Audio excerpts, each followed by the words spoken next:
तो 121 most important rules of grammar की इस सीरीज के अंदर आज मैं आपको करवाने वाला हूं रूल नंबर 3। बहुत इंपॉर्टेंट ये रूल रहने वाला है क्योंकि एग्जाम में कई बार रिपीट हो चुका है और इसके आगे आने के चांसेस भी ज्यादा है, तो ध्यान से देखिएगा रूल।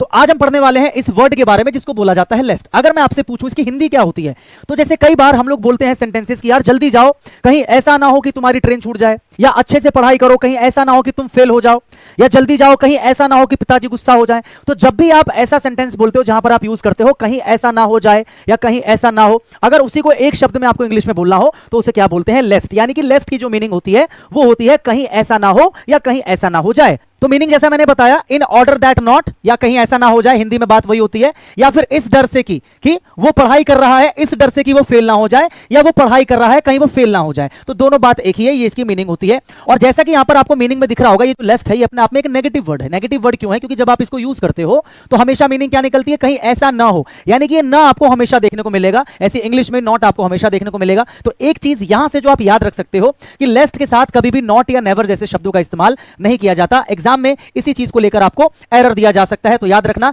लेस्ट जिस सेंटेंस के अंदर होगा वहां पर कभी भी नॉट या नेवर नहीं दिखाई देगा। अब मैं बात करता हूं इसका स्ट्रक्चर क्या होता है, क्योंकि एक क्वेश्चन आपसे पूछता है इस बेस पर, वो आपको नॉट या नेवर लगा के दे देगा। दूसरा क्वेश्चन आपसे पूछता है स्ट्रक्चर के बेस पर, क्योंकि इसका जो स्ट्रक्चर होता है वो फिक्स्ड होता है, इसको चेंज नहीं किया जाता। कैसे होता है? सब्जेक्ट होगा, सब्जेक्ट के बाद में कोई वर्ब होगा, वर्ब के बाद में लेस्ट होगा, और लेस्ट के बाद हमेशा फिक्स होता है कि भैया जो सब्जेक्ट है उसके बाद ये वाली चीज मेन है जो आपको याद रखनी है।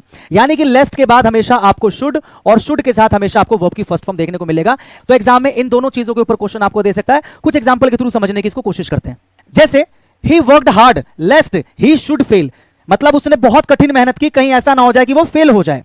तो यहां पर आप देखेंगे लेस्ट आ रहा है, तो लेस्ट के बाद में सब्जेक्ट है, सब्जेक्ट के बाद में शुड के साथ वर्ब की फर्स्ट फॉर्म है। और दूसरी चीज आप देखेंगे कहीं पर भी नॉट या नेवर नहीं है, यानी कि ये सेंटेंस अपने आप में करेक्ट है। शी लॉक द डोर, उसने डोर लॉक कर लिया, लेस्ट एनीवन शुड एंटर, कहीं कोई अंदर ना आ जाए। यहां भी आप देखेंगे लेस्ट के बाद में शुड के साथ वर्ब की फर्स्ट फॉर्म है, कहीं पर भी नॉट या नेवर देखने को नहीं मिलेगा, ये सेंटेंस भी करेक्ट है।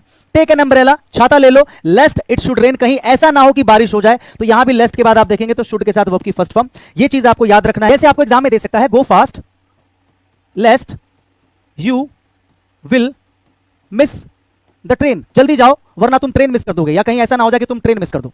तो यहां पर आपको पता है कि सेंटेंस के अंदर कुछ ना कुछ गड़बड़ी है। गड़बड़ी क्या है? मैंने क्या बताया था, जब भी आपको लेस्ट दिखाई दे जाए तो लेस्ट के बाद जो सब्जेक्ट है इसके बाद हमेशा शुड के साथ वर्ब की फर्स्ट फॉर्म आना चाहिए, लेकिन यहां पर क्या दे रखा है? विल दे रखा है, और विल के बाद वर्ब की फर्स्ट फॉर्म दे रखा है। मुझे विल नहीं चाहिए, मुझे यहां पर चाहिए शुड, यानी कि फिलहाल ये सेंटेंस क्या था? इनकरेक्ट था, यहां पर शुड आ जाएगा। या फिर मैंने क्या बताया, नॉट के ऊपर कैसे दे सकता है? गो फास्ट लेस्ट यू शुड दे देगा आपको यहां पर, ठीक है, लेकिन शुड के साथ नॉट दे देगा, you should not miss the train.